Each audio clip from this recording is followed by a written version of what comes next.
Welcome to the MuseCast, where we squeeze every last drop of inspiration out of Sunday's sermon. I'm sorry. This isn't a great way to start. So unprofessional. So unprofessional. Y'all, Dan is just, a bucket of laughs. That's all I'm going to say. And I don't even know if he knows what he does, but anyway.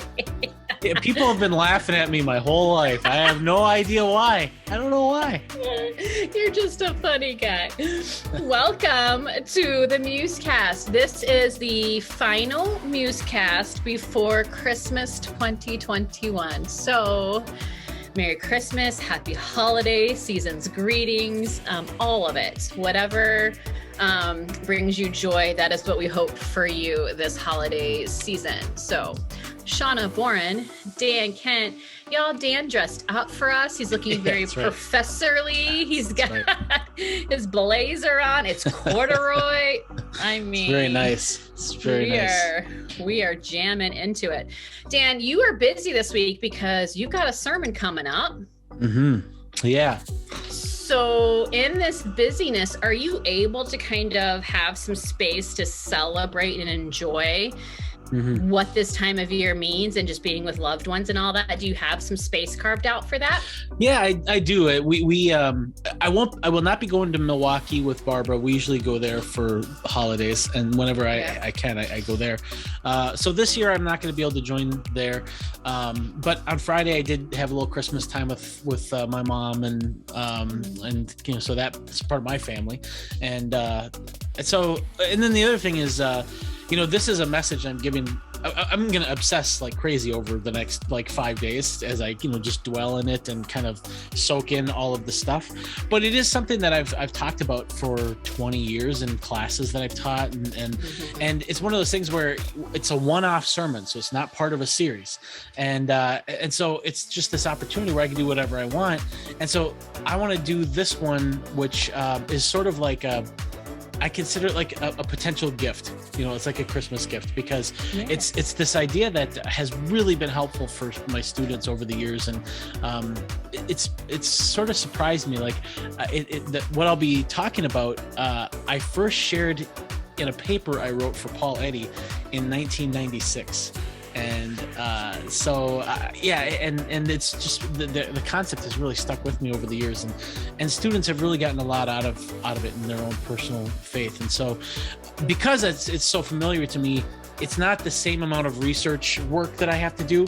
It's really just a matter of how should I tailor it for a sermon on the 26th. And I have time. Awesome. So folks, you will have Woodland Hills Christmas Eve service in which we conclude the Matriarchs of Christmas sermon series. And then you will have Christmas Eve, hopefully with loved ones around you, and Christmas Day with loved ones around you. And then you get the extra gift of a sermon from Dan Kent that has been crafted and percolating, and it's been in its formation since 1996. So 1996. It's going to be really, really good. Awesome. Yeah. I can't wait. All right. Well, before we close out the Matriarchs of Christmas, we need to circle back to this past Sunday and the story of Ruth and how she played a part in the genealogy and the ancestry line, however you want to say it, of Jesus, the whole reason why we're celebrating. So, Dan, give us your world famous, always anticipated, never duplicated summary. Yeah. Well, this was a unique one because this is the first time that Greg has preached on a topic and a story that I've also preached on. And so this is the first time. It's like, it's weird. It's kind of like, this just came to me right now. So I can't remember who the singer is. The song Mellow Yellow? They call me Mellow Yellow. Yeah, it's an oldie. The guy who sang that, I'm spacing on his name right now, but there's a documentary about Bob Dylan, and the guy who sings Mellow Yellow, he's at this hotel with all these other musicians, and Bob Dylan is there. And the guy who sings Mellow Yellow, I'm so bad that I can't remember his name. He sings this song. I'm getting it for you. Oh, okay, good. He sings this song. Donovan? Yeah, Donovan, that's who it is. Yeah. Okay. So Donovan, he sings this song, and it's like this totally hokey sort of like love song. And like everybody in the room is kind of like listening and nodding, and okay, yeah, oh, that's a good song. Oh, okay, good. Then Bob Dylan grabs the guitar and starts singing this song. And the room is just like mesmerized with Dylan and just like transfixed. And so that's kind of how, that was my fear. It's like, Greg is going to be, now Greg takes the guitar, the Ruth guitar, and he's going to, just, blow the room away. And he did such a great job. And, but I tell you what, it's really cool that Greg, because of the series that we're in and how we're looking at this, he was able to pull so many different things out of that story that I didn't pull out of mine. I kind of went a totally different direction in what I went with mine. And so mine is called My People Will Be Your People. It came out in 2020. Right after the pandemic hit. Yeah. And so as a fun contrast, if the story interests people as much as it interests me, then it might be worth listening to both. But what Greg did is he kind of went over the story, and it's fun to see Greg as the storyteller. Yeah. And what I told them is that it's good to see someone like Greg or like Paul Eddy, or somebody who has a familiarity with the scripture and who has a familiarity with hermeneutics to kind of go through these stories and just kind of model what like serious story, like Bible story reading looks like. Because there's a lot of times I think when people will read the Bible and they won't really see much other than the explicit things, and so it's good to have someone model kind of reading between the lines and to kind of use what's not being said and to use other passages that relate to this to illuminate what's going on in the story, and so that by itself is worth the price of admission by itself, especially since we don't charge for people to come in. No. But so the story of Ruth, Ruth is a Moabite, so she's not an Israelite. But this Israelite's family, with Naomi and her husband Amalek, I can't remember, something like that. Amalek, yeah, okay. Malto meal, that's in my head. That's what keeps coming up. Gosh, Amalek, that's what it is. Yeah. Okay. Well, so they go with their sons, and their sons find Moabite wives. Ruth is one of them. Orpah is another. But then the sons die, the husband dies, and now it's just Orpah, Naomi, and Ruth. And Naomi is just devastated. She's not going to have grandkids, and her life is just kind of done now. And she's going to go back to Israel, and so she tells her daughters, look, go back to your mothers. Maybe you can find new husbands, and maybe there's still hope for you somewhere else, but there's no more hope here, is kind of what she was saying. And so Orpah's like, okay, thank you, and I'm going to go back to my mom.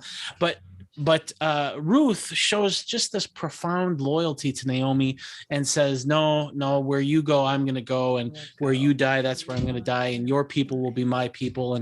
And she kind of enters into this real covenant with Naomi. And so she follows Naomi back. And then through this really beautiful sort of like courting with Boaz, which it's like, you think of like the, Shakespeare, what's Romeo and Juliet, man, that has nothing on this story. I mean, this story has so much more intrigue to me than Romeo and Juliet. I mean, there's like, Ruth puts herself in danger. There's like, she's from a different tribe. She's from this hated, despised tribe. And she's, this sort of oppressed, gender where because of the patriarchy, they don't have any say so.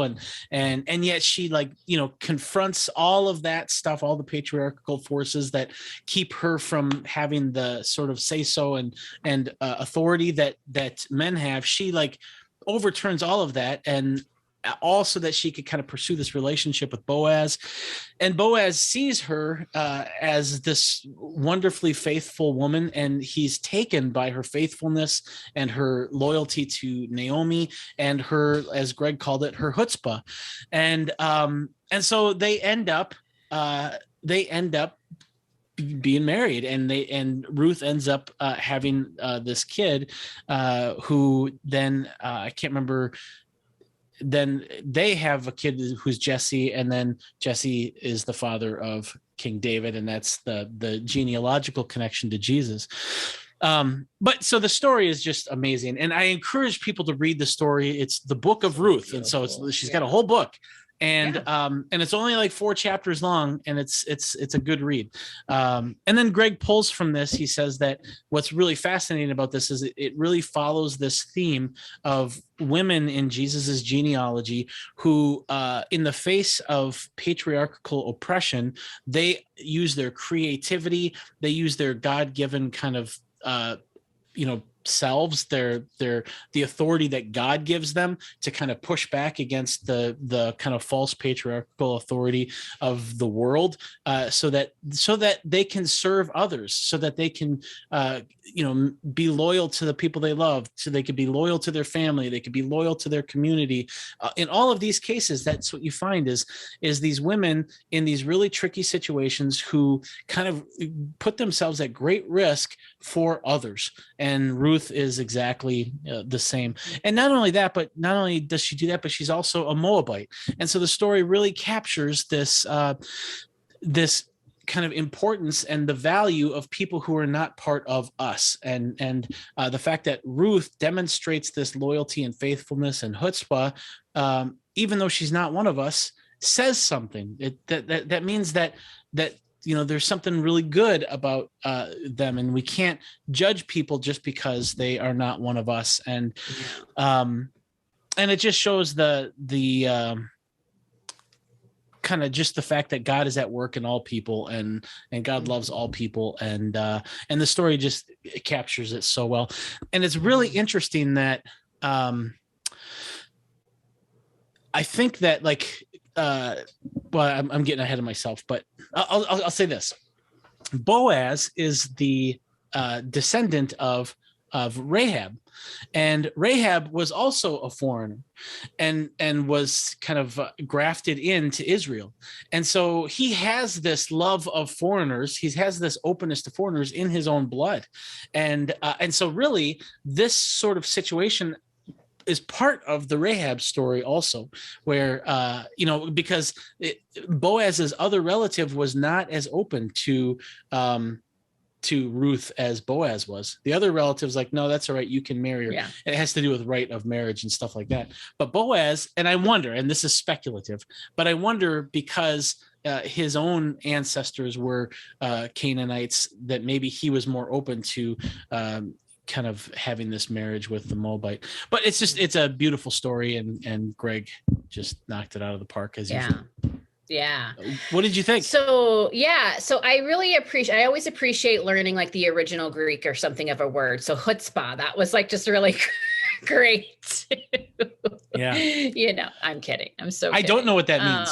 What does chutzpah mean? It's like, I just assume what it means. Yeah, it's like, I don't know if you can define it, but it's kind of like this, she's got this, this gravitas, this bravery, this like, anyway. We should just call it, she's got some Shawna in her. That's what I'm going to start saying. So. Okay.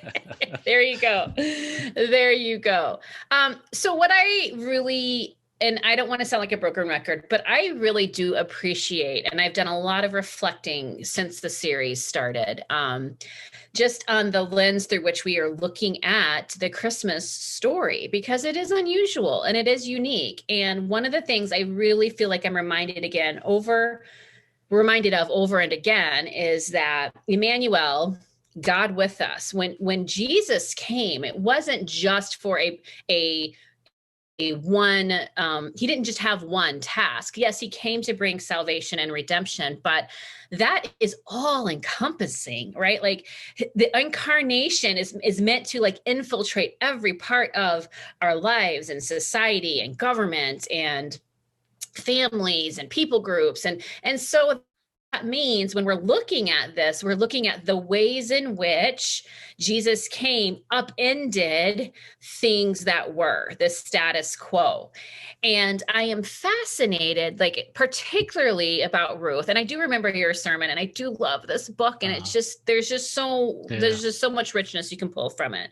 Oh yeah. I'm fascinated though that if you think about it, like after the men died, Naomi and Ruth and Orpah, they knew they needed some sort of redemption. They needed a redemptive kinsman so that they wouldn't be destitute. And that just to me speaks to the culture of that time. Like how sad, and I don't want to sound naive, but how sad that they knew that they needed some sort of redemption. They couldn't just be who they were as they were in that society, because that culture and that society would have not cared for them. Right. And so they knew they needed some sort of redemption, which was why the plan got put into place for Ruth to pursue Boaz. And wow, what chutzpah that woman had, like no doubt, to not only speak covenant language to Naomi, which was not typically a woman's place. And what a beautiful covenant. Like you said, some of it, your people will be my people. Your God will be my God. Where you go, I will go. Well, where you die, I will die. Like that is gorgeous and beautiful. Not only that, but then to do what she did, her plan, the execution of her plan with Boaz is just unheard of. And I was really fascinated by, because you're right, the scripture gives us so much, but we need people, historians, theologians, to help us fill in the gaps, because if we just read scripture literally, we're missing out on nuance. We're missing out on timely things, culture, principles, and stuff that are so relevant. The fact that what Ruth was doing out in the fields put her in danger from being taken advantage of. And then had she been taken advantage of, there would have been no recourse for those who did that to her. It just, like, to me, pointing all of that out, some would say you're pulling a lot from this one passage. No, what we're doing is we're saying, look at all this mess that Jesus came in to disrupt and say, no, that is not my purpose. That is not my plan. That's not the way I wanted things to be. So I think I'm talking in circles possibly, but there's just so much there, right? Yeah. There's just so much there, so much that wasn't right, so much that wasn't kingdom, godly, wasn't fair. And Jesus came to upend all of it. And I'm here for it. I love it. Yeah. Yeah. That is really, really well said. I think that, when I look at Ruth and like all of that chaos that you were talking about, that she had to kind of, be faithful in and be godly in. It just, that's why I think when I did my sermon, I just said, people often talk about like, the Old Testament heroes being like King David. And it's like King David had a lot of good things about him, but he also had a lot of bad things about him, i.e. Bathsheba and there's Uriah. some shenanigans going on there's there. Some right. And so for my money, like Ruth is my hero in the Old Testament. She is like the best model of faithfulness, before Jesus, as far as I can see in the Old Testament. I mean, even like Abraham did all sorts of crazy things that, that's probably wasn't good. And Moses, of course, killed a guy. And here you have like Ruth, and who is just, the Bible doesn't record her doing any shenanigans. And so for my money, Ruth is it's cool to find this sort of hero that oftentimes doesn't get included in the Hall of Fame on the Mount Rushmore of Old Testament figures, but darn it, she should be there. And she should be there. Yeah. Oh, I have a question for you. Good. Yeah. What do you think of Boaz? In light of all of the patriarchal stuff and all of that, what is do you view Boaz with a sympathetic eye or not? I think in comparison to some others of his counterparts, let's just put it that way, I do look favorably upon him because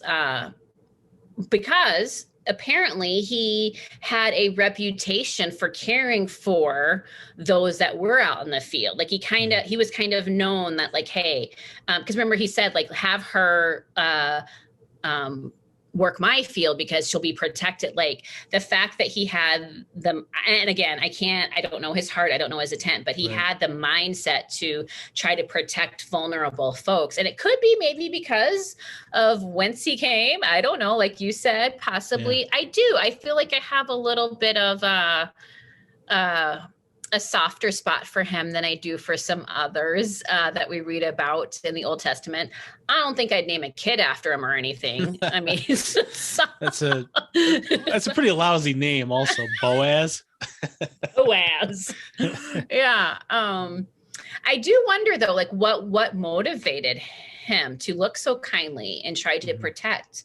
Now, it could be something awful that motivated him. I'm choosing not to like go down that path. I mean, who knows? But I don't know. Yeah. What about you? Well, I think that I tend to think that kind is known by kind, or likeness is known by likeness. Yeah. And the fact that he recognized Ruth's righteousness, in my mind, suggests that he also had that type of righteousness. And the fact that he celebrated her loyalty suggests that was an important value to him. And you see that demonstrated to, like you said, allowing the poor to work his field and to, and protect women who were working his field and following in his field. And so I assume the best about Boaz. Well, and one more thing. Yeah. He was obviously attracted to Ruth. Right away. He was physically attracted to him. And yet he still respected the fact that he had a relative who had first dibs on that. And so that's shows like some integrity. Yes. That's exactly, Dan, what I was about to say. I'm like, I stole it from you. No, great minds. Like, so also, like he could have, we've seen it before where someone in his position would have, and he could have just said, "Oh, here we go," but he did not, and he tried to be honoring in that way. And so, I do. I look favorably. Not that he needs it. You're right. But I'm sure he appreciates it. I'm sure he does. Okay, so one of the downsides of there only being 4 really weeks of this series is from the beginning. And in their imaging for this series, there's been 5 women, right? That we have alluded to, talked about. And Greg said that he is going to have to, for lack of time, leave out one, Bathsheba. And because we're going to do Mary, we're going to speak about Mary on Christmas Eve. And then we go to you with a one-off. So Dan, because you are heavily involved in like the back end of the sermon series creation, I thought it would be great just to give people a sneak peek, a little Bathsheba moment, because they're not going to get it in this series, maybe a future one, but not in this one. So. Yeah, well, there's just a couple really neat things that Bathsheba brings to the story, in particular, Jesus' genealogy. And there's so much to say that I just have to pick a couple things, but just really quick, Bathsheba was just this beautiful woman, supposedly, that at least to David, she was just like, wow. I mean, David had a harem. He had all the women that he could possibly want. And yet he just became obsessed with this Bathsheba woman who was married to one of David's soldiers. And so through this really manipulative, evil act, David kind of ordered his soldiers to pull back, to attack and then pull back, but leave Uriah, Bathsheba's husband, out in the middle of the field so that he would get killed. And so he basically set him up for death. And it's just this horrible, just so that now David could go and basically sleep with Bathsheba is kind of what happened. And it's just this horrible, wicked act that David did. And there's a couple of really beautiful things that come from it. The first thing is Nathan confronts David on it. And we've talked about this, I think, on the MuseCast, where when he confronts David based on what he knows about David, that David was a shepherd boy and that he loved his sheep. And he gives this illustration about how there was this poor man who had one sheep and he loved that sheep and he took care of that sheep. And that's all he had was this one sheep.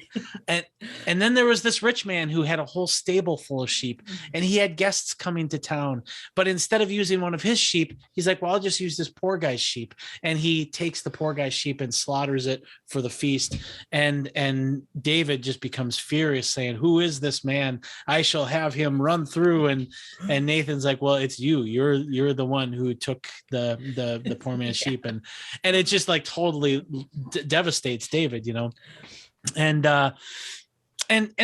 what's beautiful about that is of course, you know, confronting David, that was a good thing, and the fact that he was able to tap into David's heart, but also the fact that Bathsheba, who is in this situation, not only is she in this patriarchal society where she doesn't have much say so, but the injustice that she's experiencing is at the hands of the most powerful man in the world. And like, talk about powerless to a situation, and talk about being abused and having no recourse and no way to respond and no way to retaliate. And yet, even though Bathsheba could do nothing, God was still at work in the lives of people who could do something, namely Nathan. And that to me is just so beautiful, that it just gives me hope that for people who experience injustice, God is raising up advocates for you. Even if you can't speak, there might be an advocate who is trying to speak for you. And it also models, I think, what it looks like to be an advocate. Nathan is this great model of what an advocate looks like, who confronts it, because he does have some say-so. He does have some power in the situation, and he's going to speak to what is right in the situation. And that's fantastic. And then the final thing that is just so beautiful is in the genealogy, Bathsheba is mentioned as Uriah's wife. And that is just, to me, is so powerful, because it's like the injustice that was done to Uriah is named and recognized. And I mean, there's just like so many layers of redemption there, that like no one is forgotten. And Bathsheba, of course, everyone knows David and Bathsheba. Most people don't know Bathsheba's husband's name. And but Matthew's like, well, we're putting that in here because he needs to be remembered, because it was Uriah and Bathsheba before it was David and Bathsheba. And I just think I wish we had the time to go into that more, because there's just too much richness in this genealogy. Such good stuff. And I think sometimes people can, and Greg said this at the very front end of the series, we can get like bogged down with the genealogy and kind of skip over it, blah, blah, blah, begat, blah, blah, blah, begat. You know what I mean? And we don't understand what it truly means to be named, to be named in a lineage, the importance of that, especially in that time. And the fact that Matthew took the approach that he took with who he named, I think is still, and maybe again, this could be me inferring, but the way I have been blessed by it is to say, like, this is what Jesus does. He goes, he remembers those who were forgotten, those who were abused, those who were, you know, done so super wrong. And I also think, I love this point that you had about Nathan. It is so important to me. It shows us that whatever degree of power, of say-so that we have, to not just use it for ourselves, but for the benefit of others, because there's always going to be someone else who has less say-so and power than we do. Even you have just a thimble, like there is going to be, look for opportunities to utilize your voice, however big or small your voice is, but to utilize that in service of helping others is really powerful and really beautiful. So Merry Christmas. Merry Christmas indeed. And I can't think of a better nugget than what you just said. So I think that should be the nugget. Okay, we just shared a nugget. Yeah, I think that's the nugget. My nugget is your nugget. Okay, that's our nugget, folks. That's good. But listen, you guys, this is the deal. So Friday, we have our Christmas Eve service where we conclude the Matriarchs of Christmas series. Sunday, we get to hear from Dan, something that you don't want to miss. And then Tuesday, when we continue the conversation, it's going to be from the of Christmas finale, and it's going to be from Dan's sermon. So you're going to get a twofer on the MuseCast. So don't miss out. This is like the Christmas blessings abound. That's right. Going to give it all to you guys. So don't miss out. Have a wonderful Christmas, and then circle back with us next Tuesday. We'll discuss Mary and we'll discuss Dan. And that's a funny sentence, but it's going to be so good. All right, guys. Thanks so much. Have a wonderful, wonderful Christmas.